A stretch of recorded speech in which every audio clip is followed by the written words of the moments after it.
이스라엘 자손이 주의 눈앞에서 다시 악을 행하니라.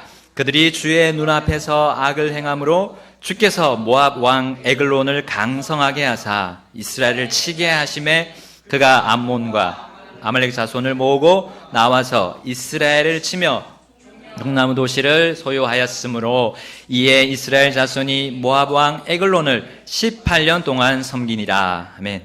말씀을 해서 기도하시겠습니다. 하나님, 주님의 말씀 또 저희들을 살려주셨고 또 살려주시는 이 말씀을 주셔서 감사합니다. 이 시간 저희들의 몸과 마음 모든 것들을 주님 이 말씀에 집중시키고 나아가기를 원합니다. 주님께서 저희들을 보시고 저희들 가운데 계신 한 성령님께서 저희를 인도해 주시고 저희들의 가야 할 방향을 각자의 필요에 맞게 주님 알려주시고 인도해 주시길 바랍니다.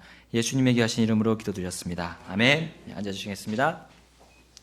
여러분, 이스라엘은 첫 번째 사사 바로 온니엘이 살아 있었던 40년 동안 안식을 했습니다. 다른 적들이 쳐들어오지 못했습니다. 그들은 완전한 평안과 안식의 평화의 시대를 살아갔습니다. 40년 지난 뒤에 온니엘이 죽었습니다. 그 직후 많은 이들이 하나님으로부터 돌아섰습니다. 마치 목자 없는 양같이 정말 위험한 처지 속에 있었습니다. 그들은 하나님을 신뢰하는 일을 멈추고 말았습니다. 사실 여러분, 그들은 이스라엘 사람 대부분이 하나님보다는 온니엘 그 사사 그 권위자를 더 신뢰했기 때문이었습니다. 여러분, 하나님을 신뢰한 이들은요, 권위자가 있든 없든, 권위자가 살아있든 죽었든 관계없이 하나님을 신뢰하며 하나님의 말씀에 순종합니다. 그러나 이스라엘의 대부분은 사람 권위자를 신뢰했고요. 그러므로 온니엘이 죽은 후에 그들은 자신을 이끌 지도자가 또 한편으로는 목자가 없음으로 인해서 흔들리기 시작했습니다. 그런 다시 옛생활로, 옛사람의 죄악된 습관으로 돌아가고 말았습니다. 바로 주의 눈앞에서 다시 악을 행하기 시작했습니다. 불순종으로 나아갔던 것입니다. 여러분, 우리 가정에서 부모님이 어디 멀리 갔을 때 우리 자녀들은 참을 수 없는 그런 회심의 미소를 띠면서 쾌재를 부릅니다. 그리고 그들은 이 기회를 어떻게 정말 즐기면서 자유를 만끽하면서 살 것인지, 시간을 보낼 것인지 행복한 고민에 여러 가지를 계획하기 시작합니다. 그러나 그들의 자유로움과 즐거움은요, 이내 사라지고 맙니다. 바로 무질서가 시작되기 때문입니다. 집에다 친구들을 데려옵니다. 난장판이 됩니다. 저의 경험이지만 저는 방 안에서 불장난을 하다가 집을 태울 뻔했습니다. 제가 한 1학년 때인가요? 초등학교 1학년 때. 그래서 물을 가져와서 정신없이 껐던 저의 과거의 모습이 있습니다. 당시 하나님께서 막지 않으셨다면, 그 불길을 막지 않으셨다면 아마 그 지하실에 있던 방들은 물론이고요, 예배당까지 모두 다 탔을 것입니다. 그때 우리 집과 예배당에 이제 얇은 그 나무 합판에 종이 벽지가 붙어 있는 그런 칸막이로 나눠져 있었습니다. 큰일 날 뻔했었습니다. 여러분, 우리 아이들은 종종 부모님의 부재시에 부모님이 단단히 금지시킨 일들을 또 만져서는 안 될 것들을 만지고 행합니다. 그리고 가지고 놀게 되죠. 그리고 큰 사고를 겪게 됩니다. 여러분, 이스라엘은 그 사람 권위자가 없어지자 가장 높으신 절대 권위를 가지신 하나님께서 금지시킨 것들에 손을 대기 시작했습니다. 세상의 것들이었습니다. 분명히 만지면 피해를 주는 것들이었어요. 불신자들이 만족을 얻고 소망을 얻기 위해 가지고 노는 것들에 하나님의 백성, 거룩한 백성이 손을 대었던 겁니다.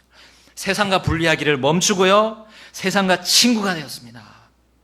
만져서는 안 될 우상들을 만지고 또한 만들기 시작했습니다. 없는 것으로 여기고 묻어두었던 옛 습관, 여러분, 쾌락들, 이 세상의 쾌락들 다시 파헤쳐서요 꺼내 들으면 안 됩니다. 하나님의 백성이라면요, 하나님으로부터 충분히 만족할 것들을 받을 수 있음에도 불구하고요, 우리는 죄의 속임수에 빠져서 세상의 것들로 만족하려고 합니다. 권위자가 없을 때 우리는 조심해야 됩니다. 여러분, 권위자가 없을 때 우리의 그 권위자의 눈이 없어질지도 모릅니다. 눈은 없어집니다. 그러나 권위 중에 권위이신 하나님의 눈은 늘 우리를 지켜보시고 감찰하십니다. 한편으로는요, 하나님의 눈은 우리를 편안하게 해주시고요, 안전하게 지켜주시는 그런, 정말 우리에게 참 만족을 주시는 눈인데, 그러나 그것은요, 순종하는 자녀에게만 적용이 되는 겁니다. 만약에 불순종하는 자녀는요, 그 하나님의 사랑의 눈이 이제 바뀝니다. 어떻게 바뀝니까?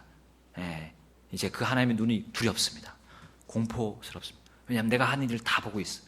내가 하는 생각을 다 지켜보시고 알고 계신다는 거예요. 그렇게 하면 할수록요, 내가 어떻게 됩니까? 속임수에 이제 빠져들게 됩니다. 죄의 속임수에 빠져들게 돼요. 여러분, 권위자의 눈은 불순종하는 이들에게 공포스러운 눈입니다. 오직 감시하는 그 CCTV, 그 카메라가 될 뿐입니다. 순종하는 자녀들은 매사에 불안과, 그리고 불안으로 비롯한 불만과, 또 스스로를 극단적인 그런 악한 쪽으로 자기를 몰아가게 됩니다. 사랑으로 지켜주신 그 눈을 기억하지 못하고, 하나님의 눈을 기억하지 못하고, 그럼 그렇게 하나님의 눈을 거부하게 됩니다. 그러므로 하나님 아버지는 그들을 가만둘 수 없습니다. 자녀라면요, 그분께서 그들을 돌이키는 계획을 하십니다. 그러나 자녀가 아니라면 그냥 가만히 두십니다. 그리고 계속해서 반복적으로 죄를 짓는 자녀는 언젠가는 자녀가 아닌 사람처럼 하나님께서 대하실 날이 옵니다. 여러분, 그 때까지 하나님은 계속해서 불순종하는 자녀에게 말씀하시고 징계하시고 다시 되돌아올 수 있도록 말씀으로 도전하시고요, 우리를 이끌어 주시는 그런 하나님, 긍휼의 하나님이십니다. 그러므로 하나님 말씀에 우리는 말씀이라면 거기에 대해 순종해야 됩니다. 순종을 선택해야 됩니다. 무엇을 선택하느냐에 따라서 우리 하나님과 나의 삶의 방향, 그리고 죄에 대해서 올바른 시각을 가질 수가 있다는 것입니다. 여러분, 사랑의 눈으로 보시는 하나님은 불순종하여 또 같은 죄를 반복한 이스라엘에게 징계의 채찍을 드셨습니다. 첫 사사 온니엘의 시대에는 멀리 떨어져 있던 메소포타미아의 노예가 되었지만, 이제는 그들 바로 옆에 있는, 바로 접경에 있었던 아주 가까운 친척이었던 모압 민족의 노예가 되게 하셨습니다. 여러분, 하나님께서는 이스라엘에게 콩물을 바쳤던 모압을 이제 강하게 성장시키셨고요, 이스라엘을 대적하게 하는 그런 상황에까지도 놓이게 만들으셨습니다. 여기에 아말렉도 같이 합세를 해서 이스라엘의 영토를 빼앗기 시작했습니다. 전에는 8년 동안 노예 생활을 했지만, 이제는 10년을 더해서 18년 동안 모압에게 종노릇 하여야 했습니다. 여러분, 주님의 징계는요, 반복해서 짓는 죄에 대해서 그 징계가 가중됩니다. 세상 법도 우리 특가법이 있습니다. 특정범죄 가중처벌법. 이거 무슨 법입니까? 바로 상습적인 범죄에 대해서는 거기서 가중하여서 처벌하는 법률이란 말입니다. 여러분, 그러므로 우리는 범죄하고 회개하고 또 다시 범죄했을 때는 더 징계가 더 따라온다는 것을 우리 자신이, 우리 각자가 인식해야 됩니다. 그리고 또한 우리 자녀들에게도 그렇게 가르쳐야 됩니다. 그래야 자녀들도 징계에 대한 두려움을 알게 되고요, 조심하게 순종하여서 걸어가게 될 것입니다. 하나님께서는 채찍을 드시기 전에 늘 회개할 기회를 부여하십니다. 지금 순종하고자 하는 마음이 있다면 여러분, 우리는 빨리 돌이켜야 됩니다. 그래서 주님의 매를 맞지 않아야 됩니다. 혹시 매를 맞았다면 어떻게 됩니까? 용서를 구해야 됩니다. 그리고 진정으로 회개하면서 다시는 그 죄를 짓지 않겠다고 철저히 주님께 고백하고 다짐해야 될 것입니다. 여러분, 이스라엘은요 18년쯤 되자 그때가 돼서야 그들이 회개하기 시작했습니다. 그전까지 견딜 수 있었던 모양이에요. 그 징계의 채찍을 받을 만했던 모양입니다. 그러나 시간이 지나면 지날수록 그들은 고통이 더해갔습니다. 사사기 3장 15절 말씀 우리 다 같이 보겠습니다. 사사기 3장 15절 읽겠습니다. 시작. 그러나 이스라엘 자손이 주께 부르짖음에 주께서 그들을 위하여 한 구술자를 일으키셨으니 곧 베냐민 족속 게라의 아들 왼손잡이 에훗이더라. 예, 여기까지 읽겠습니다. 하나님께서는 그들의 부르짖음을 들으셨습니다. 하나님은 결코 마음을 다해서 나아가는 그 용서를 구하는 기도를, 그 부르짖음을 결코 그 귀를 돌리지 않으십니다. 분명히 들으시고요, 구출자를 보내셨다는 것입니다. 그는 에훗이었습니다. 그의 배경은요 베냐민 족속이었고요, 지파였고요. 그의 아버지는 게라였습니다. 여러분 역대상 8장에 보게 되면요, 에훗의 아버지가 게라로 나옵니다. 그리고 그 게라는 야곱의 막내 아들 베냐민의 손자로 추정이 됩니다. 그러므로 에훗은 베냐민, 야곱의 아들, 막내 아들 베냐민의 증손자가 되겠고요, 또한 야곱, 이스라엘의 고손자가 되죠.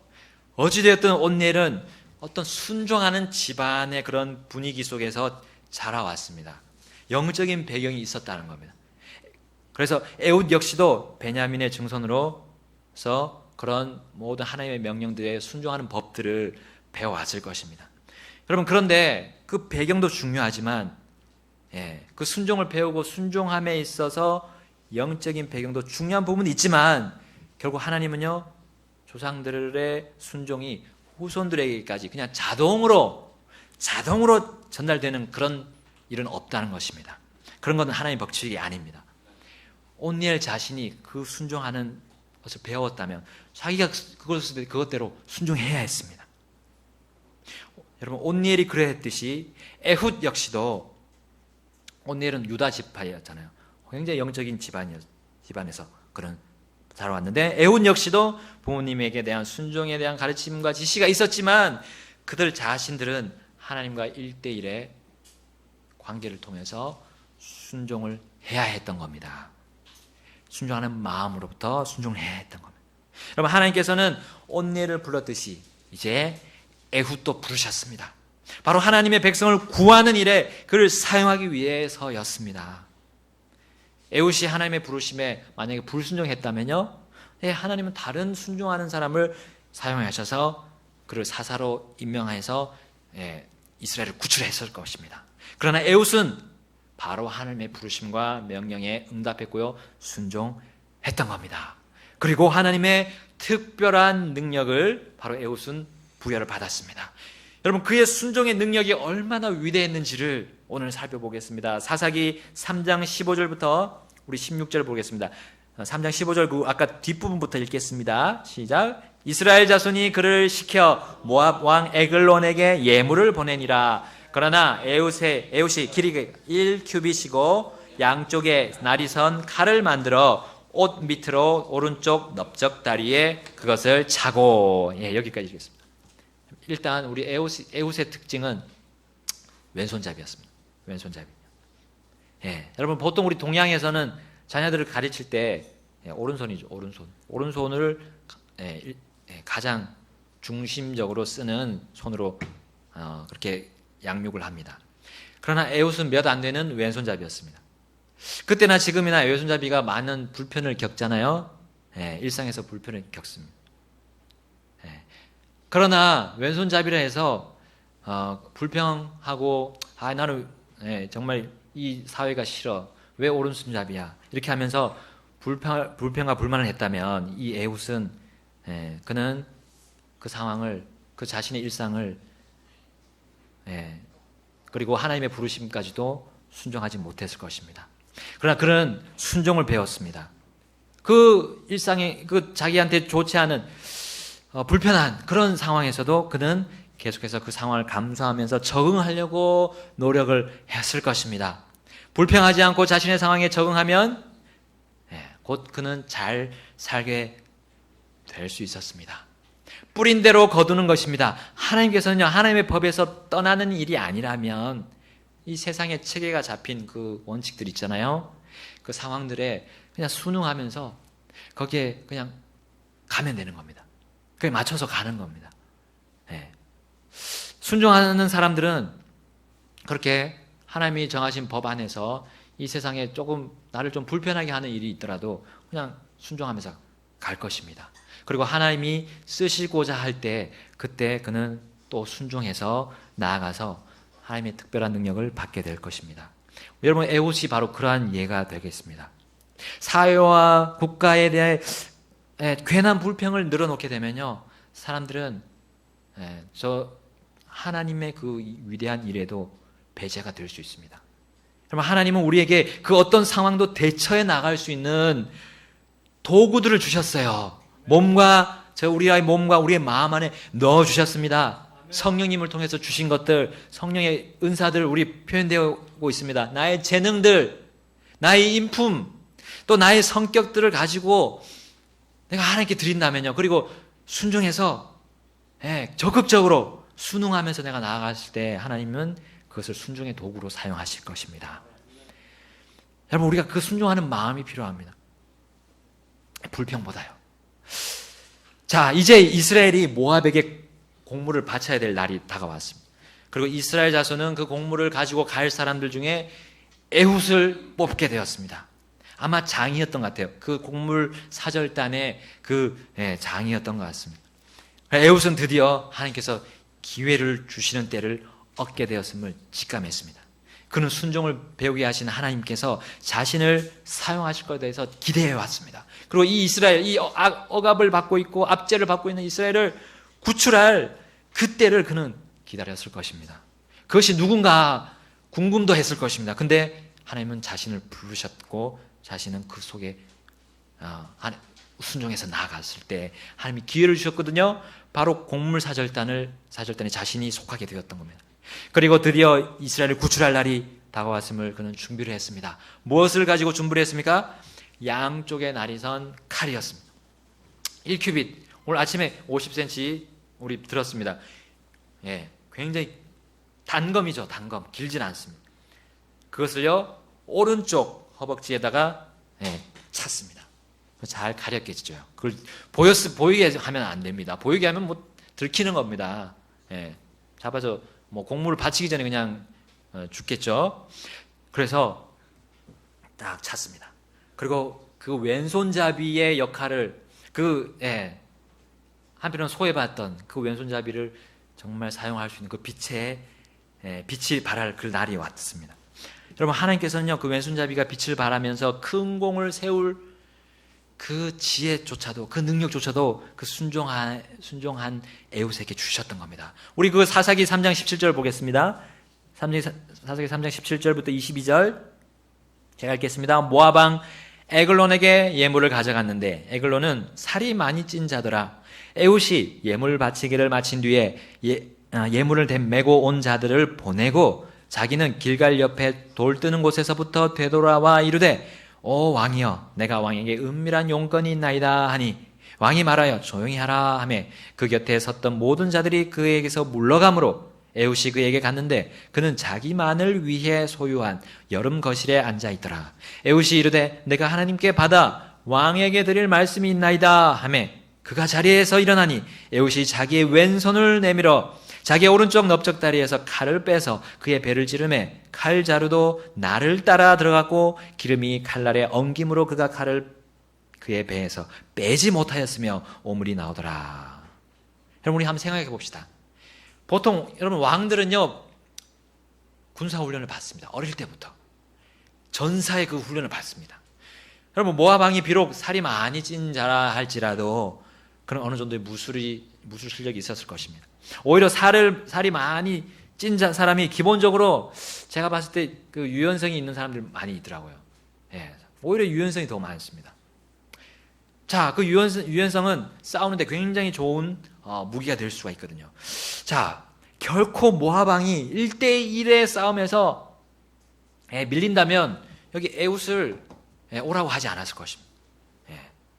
그는 어떠한 1대1의 싸움에서도 이길 수 있는 힘을 가지고 있었을 것입니다. 특히 그의 강점은 살이 많이 찐 거였습니다. 여러분, 살이 많이 쪘다고 둔한 것이 아닙니다. 여러분, 그 살이 오히려 방어가 될 수 있어요.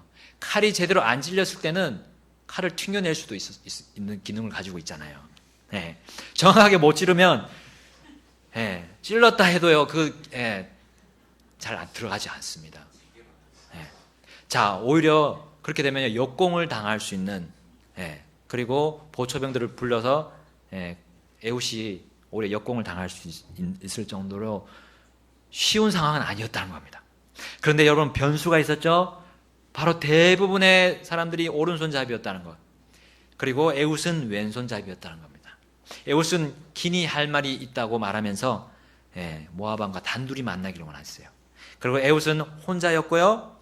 그리고 그는 계속해서, 아마 여기 성경에 나오지 않지만 납작하게 자기를 엎드려가면서 정말 노예처럼, 정말 힘없는 그런 사람처럼 한편으로 유장을 했을 것입니다. 그리고 왕이시는 그 시원한 여름 거실로 인도를 받아서 그 왕과 둘만 있게 되었습니다. 자, 1대1 상태가 됐을 때 그럼 행동을 바꿨죠. 그리고 뭐라 말했습니까?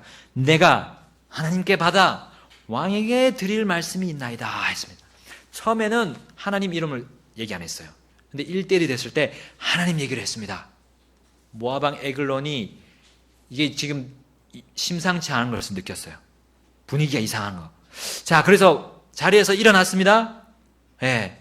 그리고 그가 경계태세에 분명히 돌입했을 것을 우리는 생각할 수가 있습니다.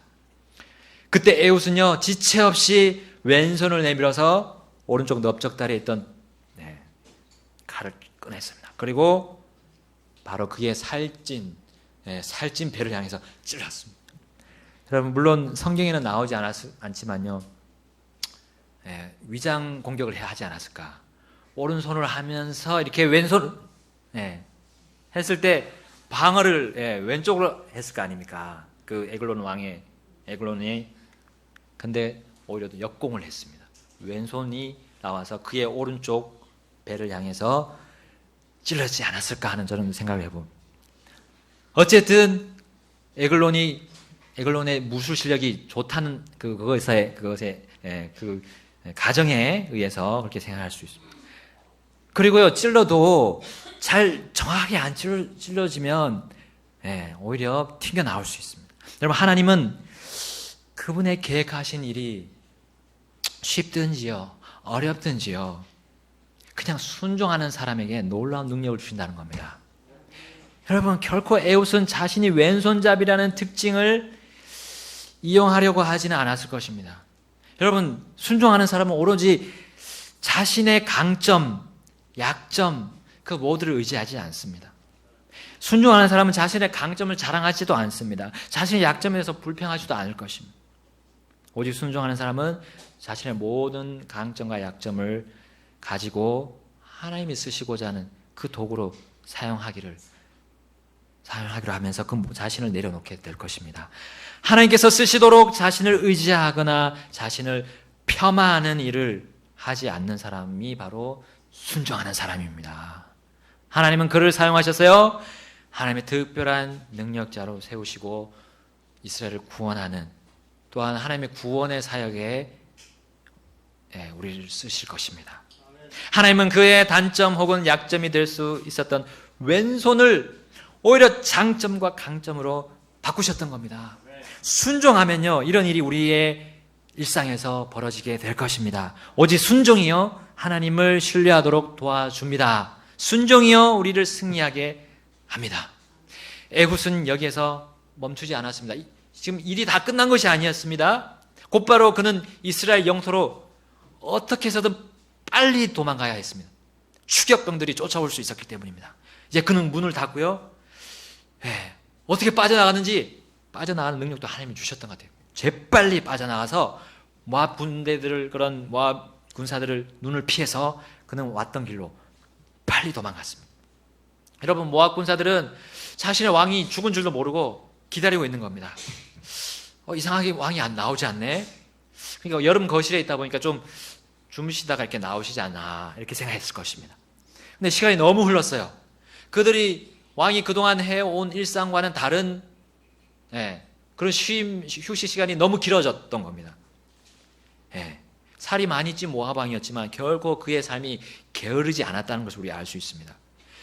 그래서 이제 어떻게 했습니까? 24절 말씀 보겠습니다. 에훗이 나간 뒤에 그의 신하들이 와서 보라, 거실의 문들이 잠겼음을 보고는 이르되 왕이 분명히 여름 거실에서 발을 덮으신다 하고 스스로 부끄럽게 될 때까지 오래 기다렸으나 보라, 그가 거실 문들을 열지 아니하므로 그들이 열쇠를 취하여 문들을 여니 보라, 자기들의 주가 땅에 쓰러져 죽었더라.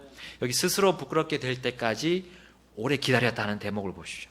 왕이 여름 거실에 누워서요, 세상 모르게 잤던 기억이 부하들에게는 없었던 겁니다. 그만큼 모압 왕을 비롯하여 모압 군대의 군사력은 약하지 않았다는 걸 볼 수 있습니다. 그러므로 에훗은 이후에 자신이 해야 할 것을 너무 잘 알고 있었습니다. 빨리 도망가야 했거든요. 그리고 도피 코스를 왔던 오면서 보아왔던 돌을 뜨는 곳, 돌을 떼어내는 곳, 바로 어디죠? 채석장이죠. 채석장으로 도피 코스를 잡았습니다. 채석장 가면 이렇게 바위들이 이렇게 많이 놓여져 있죠. 그 바위들이 널려져 있습니다. 거기를 이렇게 그쪽으로 해서 피해서 이렇게 잘 숨으면 위장하기도 좋고요, 잘 도망갈 수가 있었던 겁니다. 그래서 그곳을 지나서 이제 무사히 하나님의 도우심을 받아서 무사히 이스라엘 자손들 앞에 도망하게 되었습니다. 그리고 이스라엘 자손들 앞에 와서 그는 나팔을 불고 그들을 모으기 시작했습니다. 그리고 이렇게 선포했습니다. 사사기 3장 27절 하반절부터 28절 상반절까지 우리 읽겠습니다. 이스라엘 자손이, 거기부터 읽겠습니다. 시작. 이스라엘 자손이 산에서부터 그와 함께 내려오니 그가 그들보다 앞서가며 그들에게 이르되 나를 따르라, 주께서 너희 원수 모압 족속을 너희 손에 넘겨주셨느니라. 아멘. 에브라임 산에 모인 이스라엘 족속들은 그들보다 앞서가면서 그들 지휘한 에훗의 말에 따랐습니다. 에훗을 따른 이스라엘 자손들은 그 인원이 얼마나 되는지 우리는 알 수 없습니다. 그러나 그들은 하나님께서 보내시고 세우신 권위자의 말에 순종했습니다. 사실 18년 동안 노예 생활을 하다가 갑자기 그 자신들을 다스리던 모압과 싸우자고 하는데 그게 쉬운 일입니까? 모압이 강성했다는 겁니다. 결코 그들의 힘이 떨어지지 않았다는 거예요. 그들은 순종하기가 굉장히 쉽지 않았습니다. 그런데 그들은 순종했습니다. 순종하니까 어떤 일이 벌어졌나요? 28절 하반절 보겠습니다. 그들이 그를 따라 내려가서 모압을 향한 요르단의 여우를 점령하여 한 사람도 건너지 못하게 하고 그때 모압 사람 10,000명가량을 죽였는데 그들은 다 건장한 자들이요 다 용맹한 자들이었더라. 거기서 한 사람도 도망하지 못하였더라. 아멘. 모압이 바로 그 추격 부대를 데리고 왔습니다. 몇 명이요? 10,000명을. 10,000명쯤이면 이스라엘 이길 수 있겠지 하고 왔습니다. 근데 그들이 요르단을 건너자마자 오히려 완전히 고립이 되었습니다. 고립이 되었는데 충분히 이길 수 있을 것 같았어요. 근데 이스라엘 군대의 모습이 달랐습니다. 그들 앞에서 공물을 바치고 굽신굽신하며 노예 생활을 했던 그런 이스라엘의 모습이 아니었습니다. 그의 눈빛이 완전히 달라졌습니다. 무엇인가 큰 능력이 그들에게 임했던 겁니다. 비로소 여기에서 모압 군대의 진면목이 나옵니다. 아까 앞에서 그들은 강했다고 했습니다. 그러나 그들은 더 강한 능력을 받은 이스라엘 앞에 꿈쩍도 하지 못했습니다. 한 사람도 요르단을 건너지 못하고 자기 집으로 돌아가지 못했다는 겁니다. 여러분, 우리 앞에 모압과 같이 강한 대적들이 있습니다. 여러분, 1대1도 아닌데다가 강한 상대들이 우리 앞에 있습니다. 우리의 지혜는 그들에 미치지 못한다고 성경도 말씀하고 있습니다. 세상 사람들의 지혜가 우리보다 빛의 자녀들보다 더 지혜가 이롭다고 성경을 말씀하고 있습니다. 여러분, 도저히 이길 수 없는 존재들이 세 부대나 있습니다. 육신과 내 안에 있는 육신과 세상과 마귀가 있습니다. 나보다 훨씬 강합니다. 나에게 주신 나보다 훨씬 강합니다. 어떻게 내가 그들을 이길 수 있습니까? 내 힘으로 그들을 이길 수 있는 힘과 능력은 없습니다. 나의 본성으로는 내가 태어나면서 받은 나의 이 몸 가지고 결코 또 나의 정신 가지고 이길 수 없다는 겁니다. 여러분, 이기려면요, 배움과 훈련이 필요합니다. 무엇을 배우고 무엇을 훈련받아야 합니까? 우리 앞서가신 우리 대장님의 훈련을 받아야 됩니다. 대장님이 배우신 것을 배워야 됩니다. 우리 히브리서로 가보겠습니다. 히브리서 5장을 보겠습니다. 히브리서 5장입니다. 히브리서 5장 8절부터 9절 말씀 우리 다 같이 읽겠습니다. 히브리서 5장 8절과 9절 다 같이 읽겠습니다. 시작. 그분께서 아들이실지라도 친히 고난 받으신 일들로 말미암아 순종하기를 배우사 완전하게 되셨으므로 자기에게 순종하는 모든 사람들에게 영원한 구원의 장시자가 되시고. 여기까지 읽겠습니다. 무슨 배움과 무슨 훈련입니까? 바로 순종의 배움과 또 순종하는 훈련입니다. 그분은 아들이셨지만 순종하기를 배우셨으므로 구원의 창시자가 되셨습니다. 누구를 위한 구원의 창시자입니까? 우리 각자들 아닙니까? 우리 각자를 영원한 멸망과 지옥에서 건져내시곤, 지옥과 불옷에서 건져내신 그 일을 하시기 위해서 순종을 배우셨던 겁니다. 배울 필요 없으셨어요. 예수님 하나님이신데요. 왜 뭐 하려고 순종을 배웁니까? 여러분, 에훗이 그리고 온니엘이 순종하기를 배우지 않았다면 불순종으로 치닫던 이스라엘을 이끌고 어떻게 저 강한 모압, 강한 메소포타미아를 이겨서 그들이 승리를 가져올 수 있었을까요? 그들이 순종하기를 배웠기 때문입니다. 대부분의 이스라엘 사람들이 불순종했지만 그 가운데 소수들을, 극소수는 또 하나님을 찾고 그 순종하기를 배워왔던 겁니다. 순종을 배우는 것은 순종하려는 마음에서 시작이 됩니다. 마음이 그렇지 않은데 그 배우겠어요? 배우지 못합니다. 주님의 말씀에 따라 나를 부르시면 우리는 그 마음에 찔림과 경책을 받을 때가 있습니다.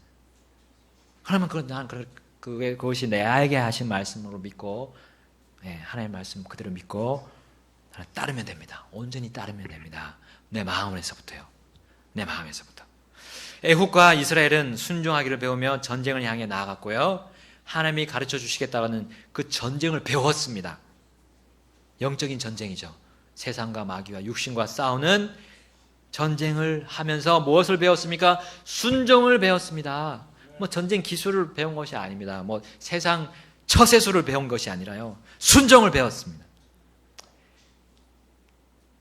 그 순종의 능력이 얼마나 크고 위대한지를 오늘 보여주셨다는 겁니다. 그리고 그들은 무엇을 받았습니까? 무엇을 보상으로 받았습니까? 사사기 3장 30절 이처럼 그날에 모압이 이스라엘의 손 밑에 굴복하매 그 땅에 80년 동안 안식이 있었더라. 아멘. 그 전에 40년이었는데요. 이제는 늘었습니다. 80년이었습니다. 순종의 보상이 주어졌습니다. 순종의 능력은요, 나를 쉬게 합니다. 나에게 풍파가 있더라도요, 나는 평안을 잃지 않게 된다는 겁니다. 순종의 능력입니다. 그것이요. 내 삶에 눈보라가 몰아치고 폭풍이 불어도 내 영혼 평안해라는 그 찬송 부르면서 우린 고백할 수 있는 능력이 순종에서 온다는 겁니다. 하나님의 계획에 맞추어서요, 내가 그분께서 원하시는 일을 하면 나의 거기에 맞춰서 간다 그러면요, 그런 마음이라면요, 하나님이 우리를 인도하셔서 안식의 자리로 인도하실 겁니다. 다 같이 우리는 하셔서 결단하겠습니다. 다 같이 기도하시겠습니다.